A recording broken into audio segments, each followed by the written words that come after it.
고소한 호두 좋아하시는 분 많으시죠? 호두는 그 자체로도 훌륭한 간식이지만 저는 특히 커피와 먹는 것을 좋아하는데요. 이렇게 맛도 좋고 건강에 이롭다고도 잘 알려진 호두, 혹시 그냥 막연하게 몸에 좋다고만 알고 있지는 않으신가요? 호두는 견과류의 일종으로 기원전 7,000년 전 고대부터 인류가 친숙하게 섭취해온 식품인데요. 인류가 이렇게 오래전부터 호두를 섭취해왔다니 놀라신 분 계신가요? 이렇게 호두는 아주 옛날부터 인류에게 많은 영양소를 제공해 주었는데요. 호두에는 단백질, 비타민, 미네랄 등 여러 가지 영양소가 풍부하게 들어있다는데 이렇게 풍부한 영양소가 함유된 호두가 주는 몸에 이로운 점 바로 소개해 드릴게요. 첫 번째 호두의 놀라운 효과는 바로 노화 방지입니다. 호두에는 폴리페놀과 비타민 E 같은 강력한 항산화 물질이 풍부하게 들어있다는 사실 알고 계셨나요? 호두에는 폴리페놀과 비타민 E 같은 항산화 물질이 다량 함유되어 있는데요. 항산화 물질은 체내 유해산소를 제거하고 세포 손상을 방지하는 역할을 해주는데 노화 방지와 관련이 깊은 성분으로 피부 건강을 유지하고 노화 과정을 늦추는 데 도움이 되죠. 또한 항산화 물질은 면역력 향상에도 도움을 주어 감기나 질병에 대한 저항력을 키워주는데요. 자유라디칼은 우리 몸의 세포를 손상시켜 노화와 관련된 여러 질병을 일으킬 수 있는데 호두에 함유된 항산화 물질은 자유라디칼로부터 세포를 보호하여 세포 노화를 늦추는데 중요한 역할을 해준답니다. 또한 호두의 풍부한 오메가3 지방산은 피부 건강에 많은 도움이 되는데요. 오메가3는 피부 탄력을 유지하고 피부에 수분을 보충해 주는데 꼭 필요한 성분이죠. 특히 피부가 노화되면서 생길 수 있는 주름과 피부 처짐을 예방하는데 매우 도움이 된답니다. 두 번째 호두의 놀라운 효능은 바로 뇌 건강 유지입니다. 호두의 외형이 뇌를 닮아 예로부터 뇌에 좋다고 잘 알려져 있는데요. 외형만 닮았다고 뇌에 좋다는 것이 아닌 것 알고 계시죠? 호두에는 오메가3 지방산이 풍부하게 들어있습니다. 오메가3는 주로 생선에서 많이 발견되는 성분으로 알려져 있지만 호두에도 그만큼 많은 양이 들어있죠. 해외 알츠하이머 저널에서는 호두가 산화 스트레스와 염증을 줄여주므로 알츠하이머 발병과 진행을 늦추거나 위험을 줄여준다는 연구 결과를 발표했는데요. 호두에는 오메가3 지방산인 알파리놀렌산이 풍부하고 이 성분은 뇌세포를 보호하고 인지 기능을 향상시키는데 중요한 역할을 해주며 뇌의 기능을 활성화시켜 치매와 같은 뇌질환을 예방하는데 도움을 줄 수 있다는 것이죠. 뇌 기능이 저하되지 않도록 돕는 호두는 노화로 인한 인지 저하를 늦추는데 중요한 역할을 합니다. 또한 호두는 비타민 E 또한 풍부하여 뇌의 노화 방지에 도움을 줍니다. 비타민 E는 강력한 항산화 작용을 통해 뇌세포를 보호하고 기억력과 인지 기능을 개선하는 데 도움을 주며 산화 스트레스로부터 뇌를 지켜줍니다. 이는 알츠하이머와 같은 치매를 예방하는 데 중요한 역할을 한다는 사실, 뇌 건강을 위해서는 이제부터 호두를 꼭 드셔야겠죠? 세 번째 호두의 효능은 바로 뼈 건강에 도움을 주는 것입니다. 호두가 뼈에 좋다는 사실 알고 계셨나요? 좋은 영양소가 많이 들어있다는 것은 알아도 뼈에 좋다는 건 생소하신 분들이 있으실 텐데요. 호두가 뼈 건강에 미치는 좋은 작용들 바로 알려드릴게요. 호두는 칼슘뿐만 아니라 다른 중요한 성분들도 함유하고 있어서 뼈를 튼튼하게 만드는데 아주 효과적인 식품입니다. 호두는 칼슘과 마그네슘이 균형 있게 들어있는데요. 칼슘은 뼈를 구성하는 중요한 성분이지만 마그네슘 역시 뼈 건강에 필수적인 역할을 합니다. 마그네슘은 칼슘의 흡수를 돕고 뼈의 밀도를 유지하는데 중요한 역할을 하죠. 이 두 성분이 적절히 균형을 이루면 뼈의 강도를 높이고 골다공증과 같은 질환을 예방할 수 있는데요. 또한 호두에 들어있는 오메가3 지방산은 뼈 건강에 직접적인 영향을 미치는 중요한 성분입니다. 연구에 따르면 오메가3 지방산은 뼈의 형성을 촉진하고 뼈의 밀도를 높이는 데 도움을 줄 수 있다고 하는데요. 이뿐만 아니라 오메가3는 염증을 줄여주는 효과가 있어서 관절염과 같은 염증성 질환에 걸리기 쉬운 사람들에게도 유익한 영향을 줄 수 있습니다. 호두의 놀라운 효능 네 번째는 바로 암 예방 효과입니다. 호두는 항산화 작용과 항염증 작용 덕분에 암 예방에도 효과적이라고 알려져 있는데요. 놀라우신가요? 2022년 국제학술지에 실린 연구 자료를 보면 호두나 아마씨에 함유되어 있는 알파 리놀레산을 꾸준히 섭취하면 그렇지 않은 사람들과 비교해서 심혈관 질환 위험률이 10% 감소되고 관상동맥 심장질환 위험률은 20%나 줄어들었다고 합니다. 그뿐만 아니라 호두에는 폴리페놀과 엘라그산이 풍부하게 들어있는데요. 특히 엘라그산은 항암 성분으로 유명한데 엘라그산은 체내에서 엘라그산 대사물질로 변한데요. 암세포의 성장을 억제하는 데 도움을 주고 폴리페놀은 암세포의 확산을 막아주는 역할을 해줍니다. 호두는 이뿐만 아니라 오메가3 지방산을 많이 함유하고 있는데요. 오메가3 지방산은 염증을 줄이는 효과가 있습니다. 암은 염증성 질환과 관련이 깊은데요. 호두가 가진 염증 완화 효과는 암 치료에 있어서 중요한 보조 역할을 해줄 수 있다는 것 아시나요? 호두에 포함된 비타민 E와 셀레늄 등의 성분은 면역력을 증진시키는 데 도움을 주는데요. 암 환자에게는 면역력이 중요한데 호두는 면역 시스템을 강화시켜서 우리 몸에 방어막을 형성시키는데 큰 역할을 할 수 있죠. 호두의 효능 정말 놀랍죠? 이렇게 몸에도 좋고 맛도 좋은 호두, 이것들과 먹으면 효과가 배가 된다는데요. 호두와 궁합이 좋은 식품들 바로 알려드릴 테니 주목해주세요. 첫 번째는 요거트입니다. 요즘 들어 그릭 요거트나 프로바이오틱스 같은 단어들 자주 접해보셨죠? 요거트에는 단백질, 칼슘, 프로바이오틱스 등의 영양소가 풍부하게 함유되어 있는데요. 호두에는 건강한 지방, 단백질, 식이섬유, 비타민, 미네랄 등이 풍부합니다. 이 두 가지를 함께 섭취하면 영양소 조합을 통해 다양한 영양소를 한 번에 섭취할 수 있는데요. 요거트에 함유된 프로바이오틱스는 장내 유익한 세균을 증식시키고 장 건강을 촉진하는 데 도움이 됩니다. 또한 호두의 지방은 프로바이오틱스의 효능을 더욱 향상시켜 장 건강에 도움을 주고 호두에 함유되어 있는 오메가3 지방산과 같은 건강한 지방산을 요거트와 함께 섭취하면 호두의 지방이 소화 흡수를 도와 영양소의 흡수를 향상시킬 수 있다는 것 꼭 잊지 말아주세요. 그리고 영양뿐만 아니라 호두의 고소하고 크리미한 식감과 요거트의 부드럽고 상큼한 맛은 잘 어울리는데요. 함께 섭취하면 맛과 식감의 조화를 즐길 수 있습니다. 그러니 이제부터 요거트를 드실 때는 호두와 함께 드시는 것 추천해 드릴게요. 두 번째, 호두와 환상의 궁합 음식은 바로 바나나입니다. 바나나는 호두와 함께 섭취하면 영양소의 균형을 맞출 수 있다는 사실 알고 계신가요? 바나나는 탄수화물과 천연당과 풍부한 식이섬유를 함유하고 있다는 것 잘 알려져 있는데요. 뿐만 아니라 바나나의 당은 호두 대비 신체에 더 빠른 에너지를 공급해줍니다. 호두에는 건강한 지방과 단백질이 풍부하게 함유되어 있다는 것 이제 잘 아시죠? 이 성분들은 신체의 에너지를 지속적으로 유지하는데 도움을 주는데요. 그래서 바나나와 호두 이 두 가지를 함께 섭취하면 서로 보완적인 영양소를 한 번에 섭취할 수 있고 영양소 흡수 또한 더 쉽고 오래 지속이 되도록 도와준다는 것이죠. 영양뿐만 아니라 호두의 고소하고 크리미한 식감과 바나나의 부드럽고 달콤한 맛은 잘 어우러지는데요. 함께 갈아서 스무디로 한번 섭취해보세요. 간단하게 바나나의 달달한 맛과 호두의 고소한 향이 의외로 조화로워서 맛과 식감, 영양소까지 한 번에 즐길 수 있습니다. 이렇게 고소하고 맛도 좋고 몸에도 정말 좋은 호두, 그렇다고 해서 너무 과하게 섭취해도 안 좋다는 사실 알고 계신가요? 호두는 건강에 매우 좋은 식품이지만 모든 식품들이 그러하듯 호두도 적당량 섭취를 해야 하는데요. 과연 하루에 얼마나 먹어야 하는지, 몸에 좋은 호두를 잘못된 방법으로 섭취하면 몸에 치명적인 독이 될 수 있다는 사실들, 호두 섭취 시 주의점들 바로 알려드릴게요. 호두 섭취 시 유의할 점 첫 번째는 알레르기 반응입니다. 호두는 견과류 중 하나로 알레르기를 유발할 수 있는 식품인데요. 일부 사람들에게 알레르기 반응을 일으킬 수 있습니다. 호두 알레르기가 있는 경우 호두를 섭취했을 때 입술이나 혀 또는 얼굴이 부풀거나 호흡곤란을 겪을 수 있는데 이는 개개인의 신체 증상에 따라 매우 위험할 수도 있습니다. 경우에 따라 목숨도 위험할 수 있는데요. 만약 이런 증상이 발생하면 즉시 호두 섭취를 중단하고 필요시 의사와 상담해야 합니다. 알레르기가 있는 사람은 호두를 피하는 것이 매우 중요합니다. 호두 섭취 시 주의할 점 두 번째는 과도한 섭취입니다. 호두는 100g당 650칼로리로 매우 고칼로리 음식입니다. 하루 섭취량을 과도하게 초과하면 체중 증가를 유발할 수 있는데요. 호두에는 지방이 많이 함유되어 있지만 대부분 불포화 지방이라 건강에 유익하다고 알고 있지만 칼로리가 높기 때문에 적당한 양을 섭취하는 것이 중요합니다. 하루 20에서 30g 정도, 이는 약 5에서 7알 정도 되는데요. 쪽으로 봤을 때 10개에서 15쪽이 적당합니다. 호두 섭취할 때 꼭 기억해 주세요. 호두 섭취 시 유의할 점 세 번째는 변질이 일어난 호두 섭취입니다. 호두와 같은 견과류는 지방이 많아서 산패가 쉽게 일어날 수 있는데요. 특히 호두에 포함된 불포화 지방산은 산화되기 쉬운데 산화가 진행되면 지방의 구조가 변형됩니다. 산화된 지방은 체내에서 염증을 일으키고 혈관에 손상을 줄 수 있다는 무서운 사실 알고 계신가요? 이뿐만 아니라 산화된 지방은 심혈관 질환까지 유발할 위험이 있습니다. 또한 호두가 산패되면 아크릴아마이드라는 유해 물질이 생성될 수 있는데요. 이 물질은 발암성 물질로 알려져 있으며 이렇게 산패된 호두를 장기적으로 섭취 시 암 위험을 증가시킬 수 있습니다. 그럼 산패되어 변질이 일어난 호두는 어떻게 알 수 있을까요? 산패된 호두를 구분하는 방법 쉽게 바로 알려드릴게요. 먼저 색상을 보는 것입니다. 신선한 호두는 갈색 또는 황금빛을 띠는데 산패된 호두는 색이 어둡게 변하고 부패한 느낌이 들 수 있습니다. 또 산패된 호두는 비린내나 신냄새가 날 수 있으나 신선한 호두는 자연스러운 고소한 향이 납니다. 또한 맛이 다른데요. 신선한 호두는 고소한 맛인 반면 산패된 호두는 맛이 매우 씁쓸하거나 오래된 기름향이 나고 썩은 것 같이 매우 불쾌한 맛이 난답니다. 이러한 호두를 골랐다면 산패되지 않게 보관하는 방법도 중요한데요. 호두는 잘못 보관하면 쉽게 산패되기 때문에 주의가 필요합니다. 호두는 원래의 껍질을 유지하는 것이 좋은데요. 껍질을 벗기지 않고 보관하면 외부에서의 영향을 줄일 수 있어서 오래 신선하게 유지됩니다. 하지만 호두를 먹을 때마다 까야 되는 번거로움 때문에 이미 까진 호두를 많이 구입하잖아요. 이런 호두는 공기와 빛에 노출되면 산패가 촉진되기 때문에 공기와의 접촉을 최소화하는 것이 중요한데요. 그래서 밀봉할 수 있는 용기에 담아서 보관하거나 진공 밀봉팩을 사용하는 것이 좋습니다. 호두는 온도와 습도에 민감해서 서늘한 냉장고에 보관하는 것이 가장 좋습니다. 이미 껍질을 벗긴 호두는 쉽게 산패할 수 있으니까 냉장 보관이 필수적이라는 것 잊지 마세요. 팥을 이렇게 드시면 당뇨 사라지고 뱃살 쏙 빠져요. 여러분, 겨울에 동지가 되면 우리가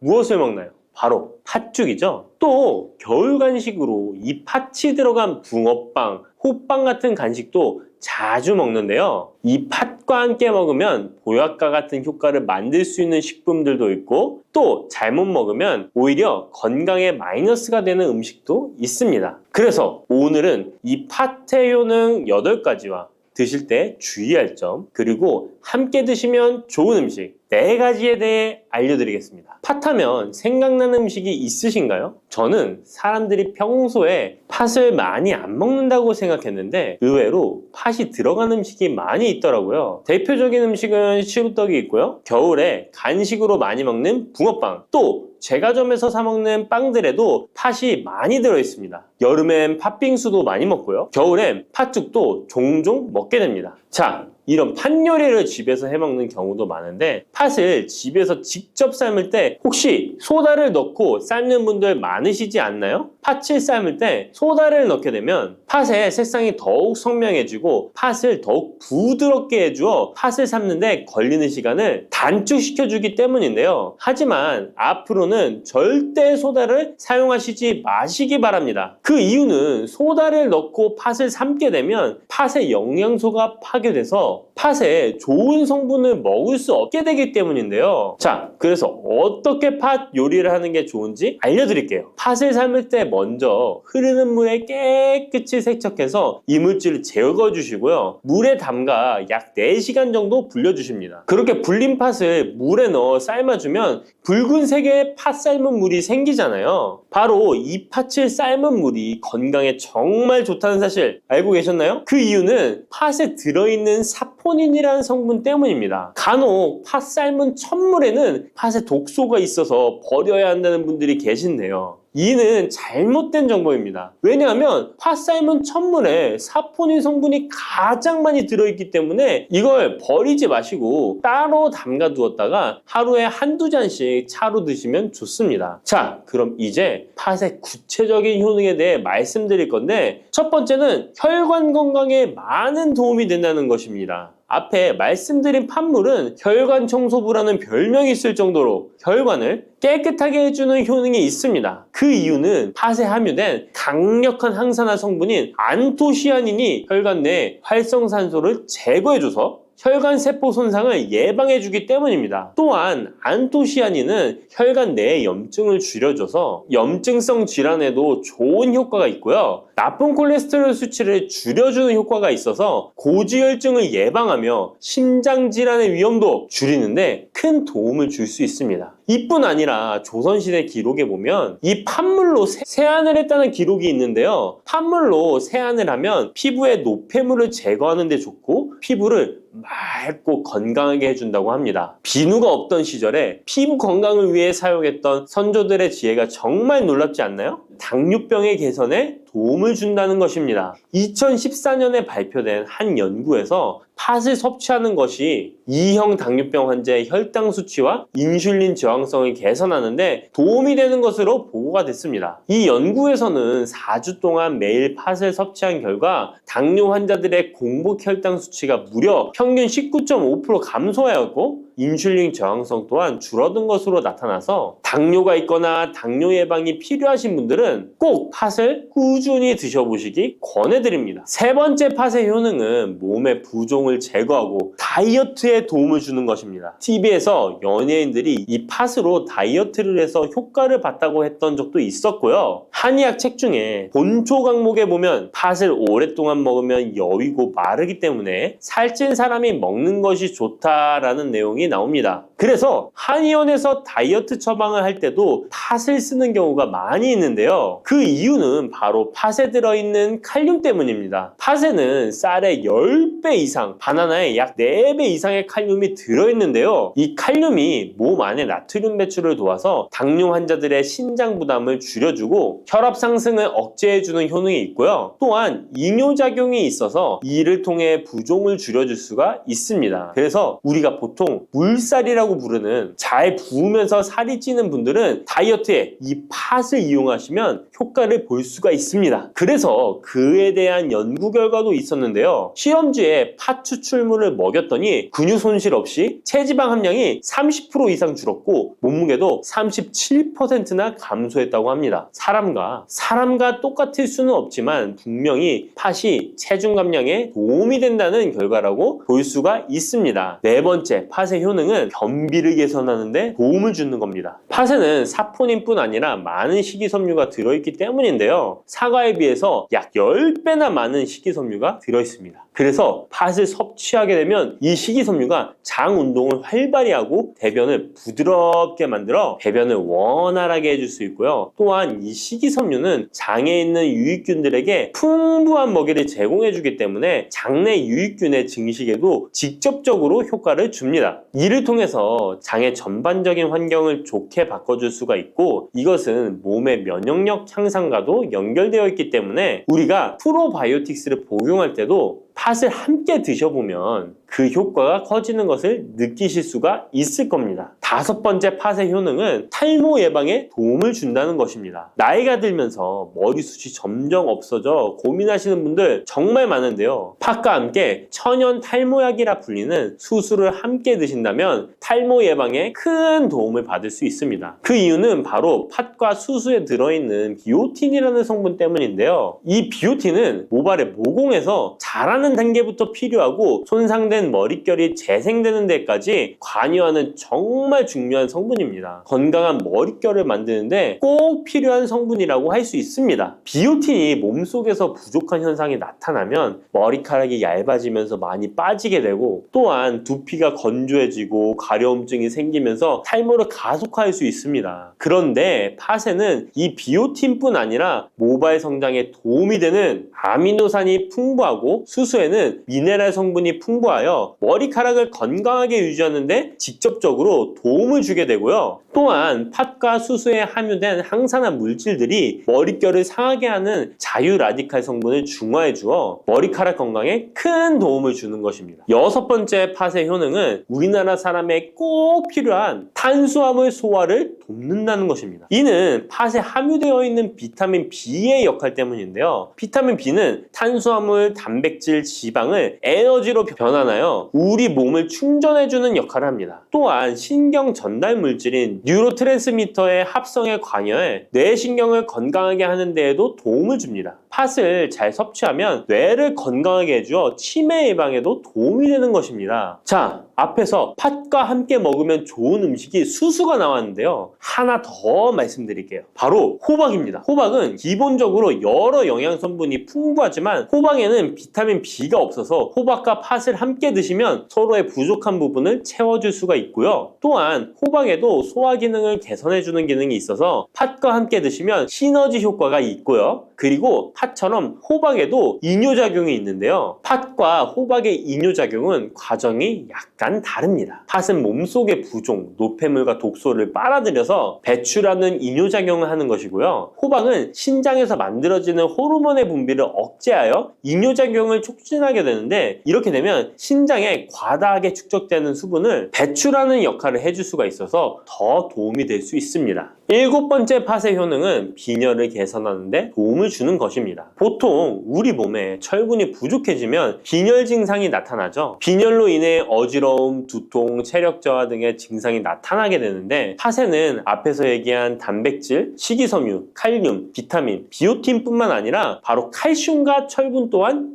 풍부합니다. 팥에 함유된 철분의 함량이 우유의 약 100배나 된다는 사실 알고 계셨나요? 그래서 팥을 드시면 철분 부족으로 인한 빈혈을 개선하는데 도움이 되기 때문에 빈혈 있으신 분들은 꼭 기억하시면 좋겠습니다. 여덟 번째 팥의 효능은 스트레스를 줄여주는데 도움을 준다는 것입니다. 팥에 함유된 비타민 B가 신경계를 안정화시켜주는 효과가 있어서 스트레스로 오는 증상들을 줄여줄 수가 있고요. 또 팥에는 마그네슘의 함량도 높은데요. 마그네슘 또한 신체의 스트레스 반응을 조절하는 데 중요한 역할을 합니다. 팥 속에 들어있는 마그네슘을 통해서 스트레스로부터 몸이 회복되는 데 도움을 받을 수가 있습니다. 그리고 팥에는 복합 탄수화물도 풍부한데요. 복합 탄수화물은 천천히 소화되어 급격한 혈당 상승을 방지하고 일정한 에너지 공급을 유지하는 데 도움이 됩니다. 이는 스트레스 상황에서도 안정적인 에너지 공급을 유지할 수 있게 해줘서 스트레스를 관리하는 데 도움이 될 수 있습니다. 이렇게 좋은 팥도 드실 때 주의사항이 있는데요. 과하게 많이 드시면 이뇨작용 때문에 몸에 무리를 줄 수 있는데요. 이를 방지할 수 있는 방법이 있습니다. 바로 찹쌀과 함께 드시는 겁니다. 팥죽을 끓일 때 찹쌀을 넣어 함께 죽을 만드는 경우도 있고, 쫄깃쫄깃한 찹쌀로 경단, 새알을 만들어 넣어 먹는 경우도 있죠. 선조들의 지혜가 정말 놀라운데요. 이렇게 찹쌀과 팥을 함께 드시면 팥 때문에 몸 안에 수분이 과하게 빠져나가는 것을 찹쌀이 막아줘서 문제가 생기지 않게 해주는 것입니다. 그리고 다른 주의사항은 팥의 찬 성질인데요. 그래서 장이 좋지 않은 분들이 팥물을 많이 드시게 되면 소화불량, 복부팽만, 복부 통증을 일으킬 수 있으니까 주의하셔서 조금씩 드셔보시는 게 좋고요. 만약에 이런 점이 불편한 경우에는 생강과 함께 드시면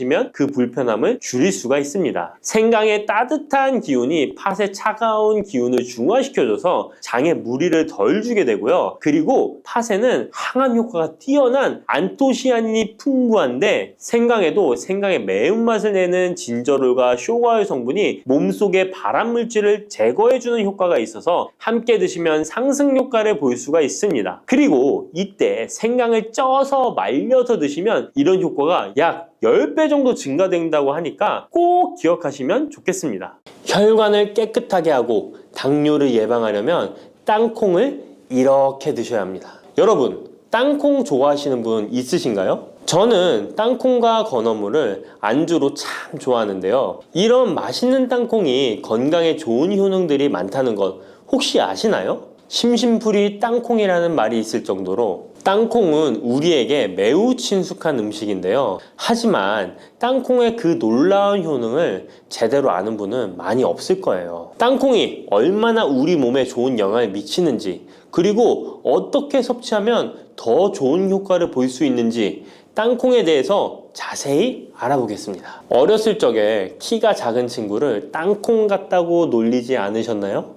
작은 땅콩 한 알에는 단백질, 지방, 탄수화물, 식이섬유는 물론 비타민 E, B군, 칼륨, 마그네슘, 철분, 폴리페놀, 폴라보노이드, 레스베라트롤 등 여러 가지 몸에 좋은 영양소가 매우 풍부하게 들어있는데요. 이렇게 영양이 풍부하고 맛도 고소한 땅콩의 놀라운 효능 7가지 바로 소개해 드릴게요. 땅콩의 놀라운 효능 첫 번째는 심혈관 질환 개선입니다. 미국 심장학회에서 땅콩을 추천 음식으로 소개한 것 알고 계신가요? 땅콩의 크기는 작지만 땅콩 안에 들어있는 영양소는 결코 작지 않습니다. 땅콩은 불포화 지방산을 많이 함유하고 있고, 특히 땅콩에 함유된 모노불포화 지방산과 다불포화 지방산은 나쁜 콜레스테롤인 LDL 수치를 낮추고 좋은 콜레스테롤인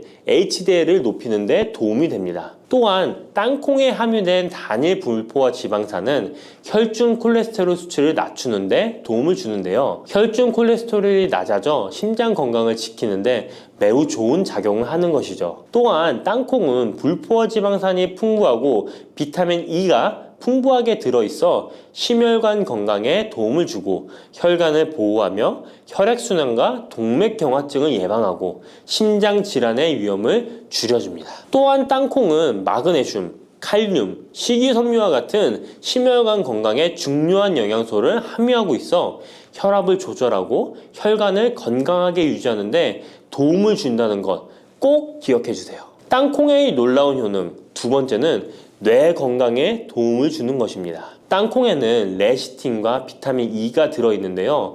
이 성분들은 뇌세포를 보호하고 뇌 건강을 유지하는 데 중요한 역할을 합니다. 특히 땅콩은 기억력과 집중력 향상에 도움이 될 수 있어 중년과 노년층에게 매우 유익한 음식이라는 것 아시나요? 땅콩이 함유된 비타민 E, 폴리페놀, 특히 레스베라트롤 등 강력한 항산화 성분은 뇌 건강에 도움을 줍니다. 이러한 항산화 성분은 뇌에서 발생할 수 있는 산화 스트레스를 줄여주며 이는 신경세포를 보호하고 뇌 기능을 향상시키는 기능도 해준답니다. 또한 땅콩은 불포화 지방산, 특히 오메가3 지방산을 포함하고 있어 뇌 기능을 개선하고 치매와 같은 뇌 질환을 예방할 수도 있는데요. 특히 불포화 지방산은 뇌세포의 구성 성분으로 중요한 역할을 하며 뇌신경 전도 속도를 높여 기억력과 합승 능력을 향상시킬 수 있습니다. 땅콩의 효능 정말 놀랍지 않나요? 아직 놀라기는 이른데요. 땅콩의 효능 세 번째는 체중 관리에 도움을 주는 것입니다. 땅콩은 단백질과 섬유질이 풍부해서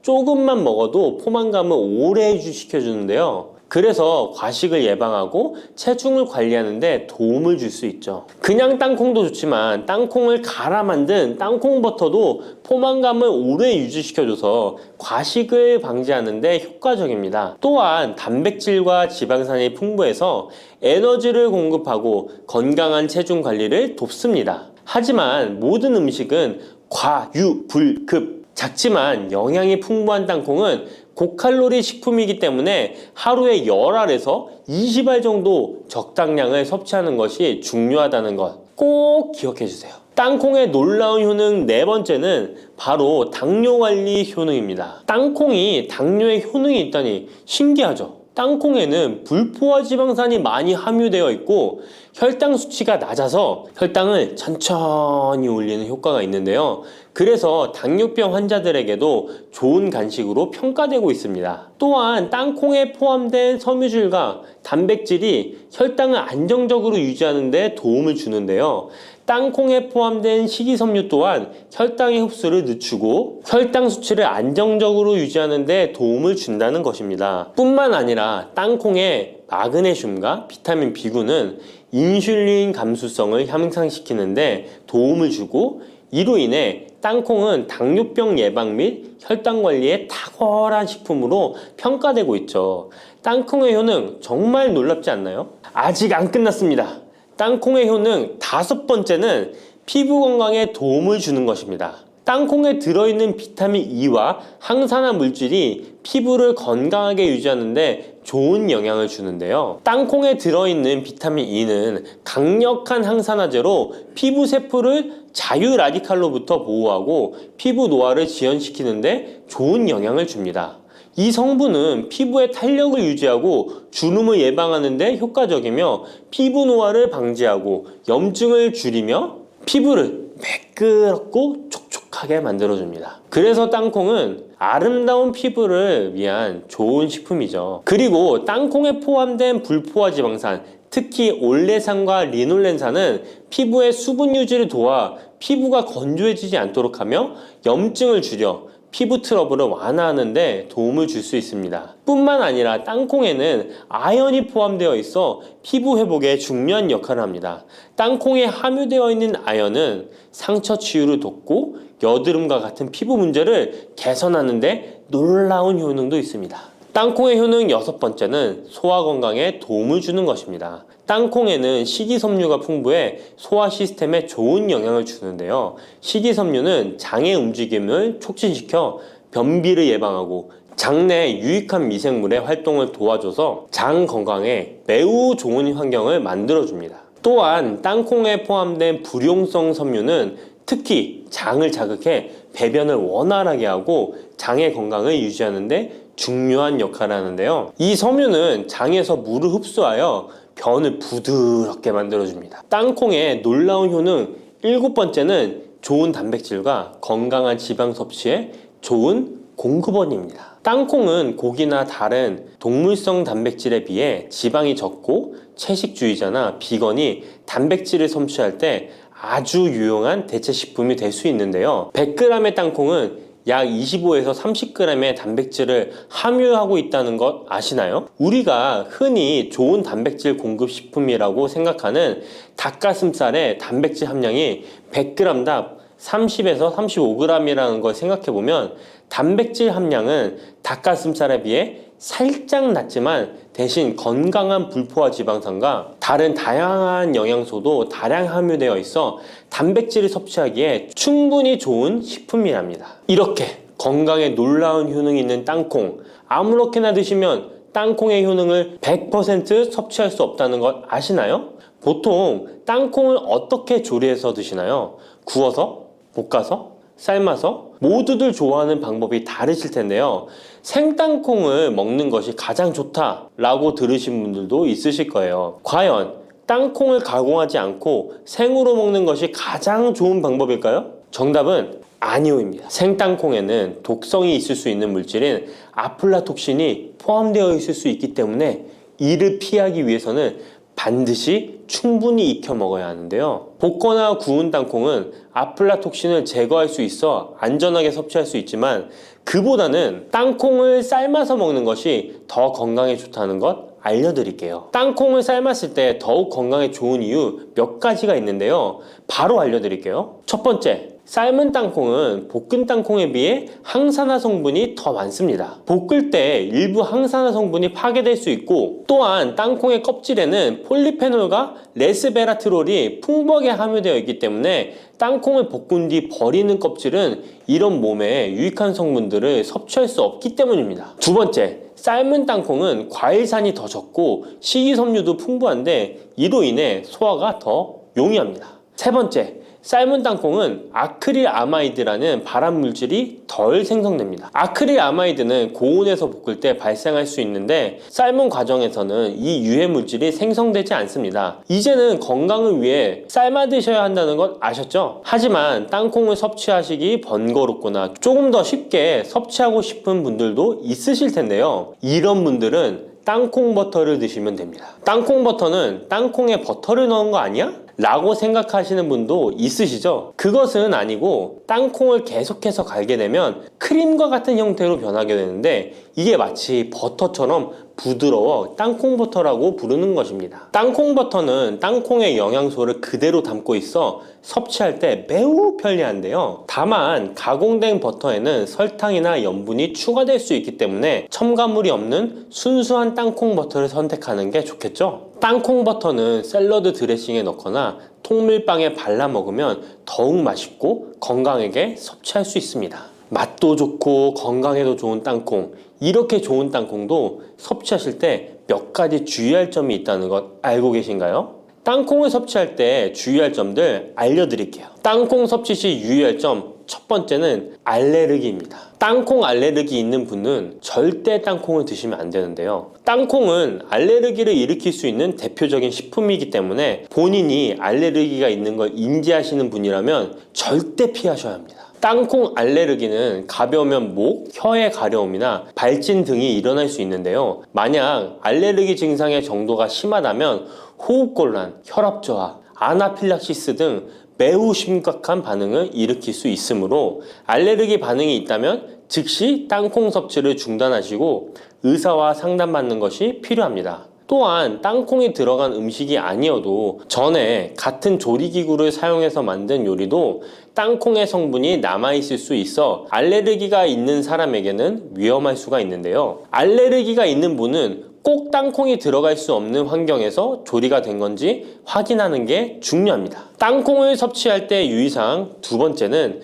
과다 섭취입니다. 고소한 땅콩은 손으로 집어먹기도 쉬워서 한 번 먹기 시작하면 하나, 둘 계속 입으로 들어가게 되는데요. 하지만 이렇게 계속 먹다간 아무도 모르는 사이에 체중이 증가할 수 있습니다. 땅콩은 고칼로리 식품이기 때문인데요. 하루 권장 섭취량은 약 10알에서 20알 정도 넘기지 않도록 주의하시고 적당량을 섭취하는 것이 중요합니다. 세 번째, 땅콩 섭취 시 주의할 점은 염분과 설탕이 추가된 가공식품을 피하는 것입니다. 땅콩이 몸에 좋다고 해서 시중에 판매되는 땅콩 버터나 땅콩 과자까지 좋은 것은 아닌데요. 땅콩의 겉면 위에 염분이나 설탕이 많이 포함된 제품들이 있습니다. 이러한 제품을 자주 섭취하면 혈압 상승이나 당뇨 유발 등의 문제가 발생할 수 있으므로 첨가물이 적은 제품을 선택하는 것이 좋습니다. 또한 땅콩 버터를 섭취할 때도 뒤에 성분표를 꼭 확인하셔야 하는데요. 맛으로 먹는 거라면 상관없지만 건강을 위해서 땅콩 버터를 섭취하시는 것이라면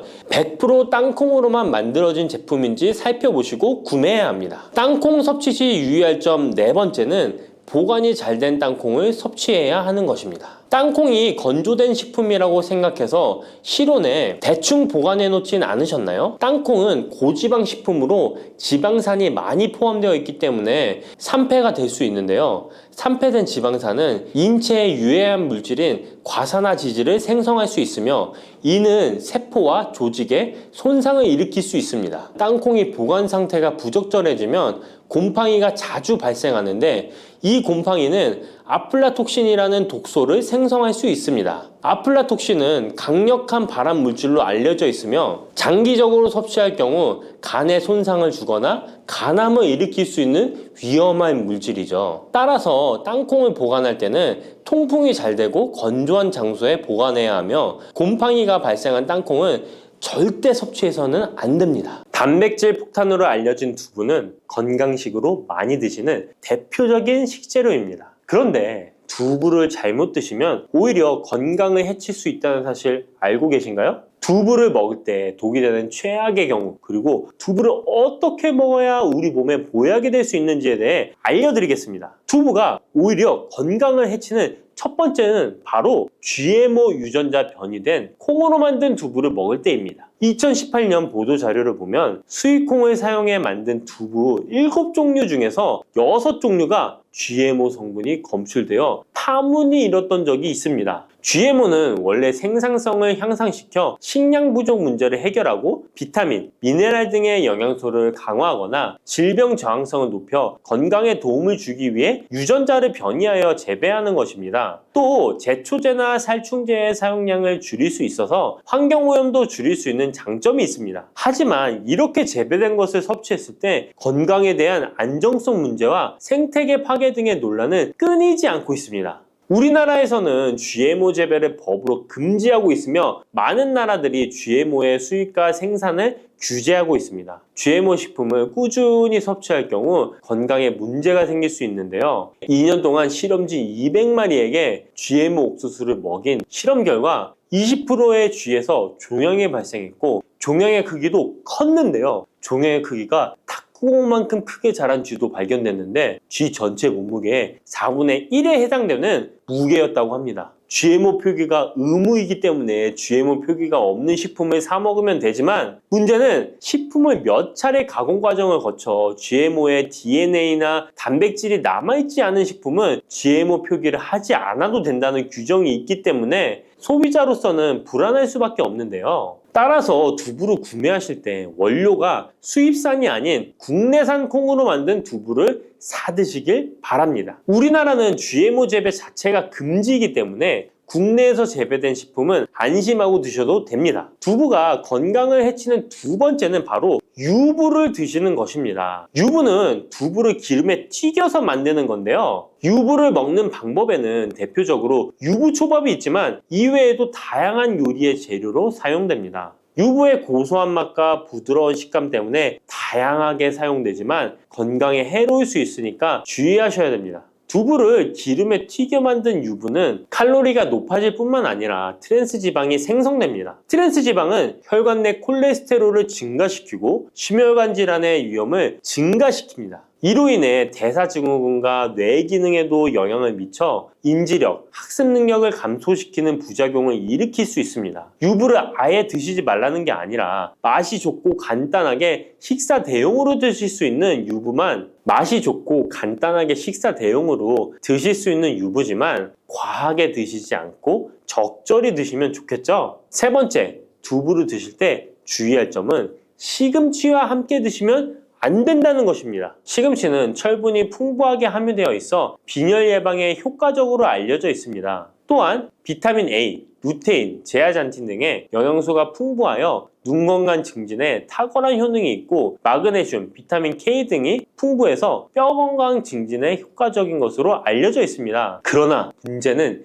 시금치에 함유된 옥살산입니다. 이 옥살산이 두부의 칼슘과 결합하여 수산칼슘이라는 성분이 만들어지는데 이 성분이 결정을 이루어 신장이나 요로에 쌓여 결석이 됩니다. 신장결석, 요로결석이 되어 극심한 통증을 유발할 수 있다는 것입니다. 시금치를 드실 때는 두부와 같이 칼슘이 많은 음식을 피하시고 별도로 섭취하시는 게 좋겠습니다. 네 번째, 두부를 드실 때 오히려 해가 되는 경우는 갑상선이 약하신 분들입니다. 두부에는 사포닌이라는 성분이 함유되어 있는데 사포닌을 많이 섭취하게 되면 요오드가 몸 밖으로 과도하게 배출될 수 있습니다. 요오드는 갑상선 호르몬의 합성과 조절을 돕는 아주 중요한 성분인데요. 요오드가 부족하게 되면 갑상선 호르몬인 티록신의 생성이 부족하게 되어 갑상선의 기능을 제대로 하지 못하는 상황이 발생할 수 있습니다. 이렇게 되면 갑상선 저하증이 생길 수 있고 무기력해지고 피로가 회복이 잘 안 되면 우울증, 부종, 집중력 저하 등의 다양한 증상을 야기할 수 있습니다. 갑상선에 문제가 없는 분이라면 두부를 많이 드셔도 문제가 되지 않지만 이미 갑상선이 약하신 분들에게는 안 좋은 영향을 줄 수 있는 것입니다. 그렇다면 두부는 어떻게 드셔야 두부의 효능을 최대한 높일 수 있는지 알려드리겠습니다. 두부는 기본적으로 단백질이 풍부한데 이뿐만 아니라 리놀렌산, 레시틴, 피토스테롤 등의 성분이 풍부해서 몸 안의 콜레스테롤 수치를 낮춰주고 혈액순환을 원활하게 해서 동맥경화, 심근경색, 뇌출혈 등의 심혈관 질환을 예방할 수 있습니다. 또한 두부는 체력과 근력을 유지하는 데 큰 도움을 주는데요. 바로 두부의 풍부한 단백질 때문이죠. 근육은 매일 일정량이 새로운 근육으로 대체되기 때문에 매일 단백질을 공급해줘야 되는데요. 우리 몸에 단백질을 공급해주기 위해 정말 유용한 음식이 두부인 것이죠. 또한 두부에는 콜린이 풍부한데 콜린은 알츠하이머성 치매를 예방하는데 탁월한 효능을 발휘하게 됩니다. 두부는 탈모 예방에도 도움이 되는데요. 머리카락의 원료인 단백질을 보충하는데 도움이 될 뿐만 아니라 이소플라본이 풍부해 남성 호르몬을 조절해줍니다. 따라서 호르몬성 탈모 예방에 도움을 줄 수 있는 것입니다. 또한 두부는 건강하게 장수하는 데 도움이 되는데요. 많은 과학자들의 연구 결과 건강하게 장수한 사람들의 특징이 식물성 단백질을 꾸준히 섭취했다는 사실을 발견했고, 동물성 단백질을 식물성 단백질로 바꿔 섭취했을 때 사망의 위험성이 낮아진다는 연구 결과도 있습니다.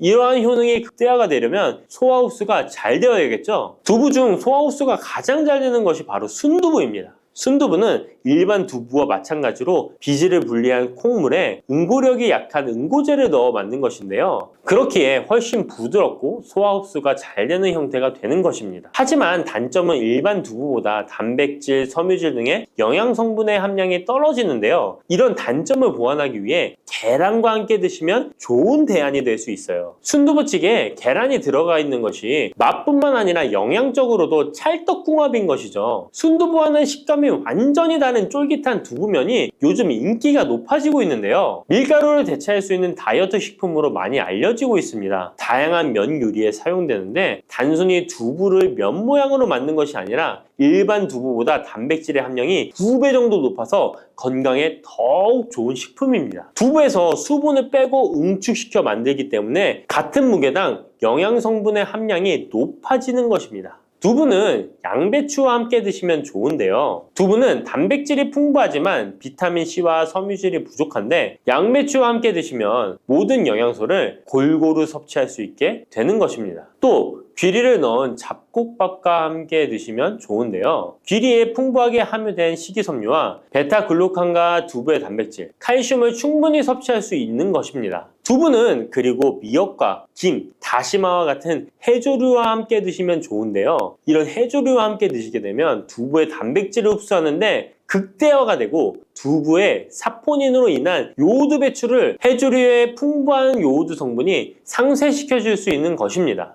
두부와 함께 먹으면 좋은 음식으로는 토마토가 있습니다. 토마토에는 라이코펜이라는 강력한 항산화 성분이 함유되어 있어서 세포의 노화를 방지하고 활성산소를 제거하여 혈관을 건강하게 보호하며 암을 예방하는 효능도 있습니다. 두부와 토마토 그리고 계란까지 함께 살짝 볶아 드신다면 풍부한 영양 성분을 섭취할 뿐만 아니라 암 예방과 체중 감량에도 좋고 피부 미용에도 탁월한 효능을 누릴 수 있습니다.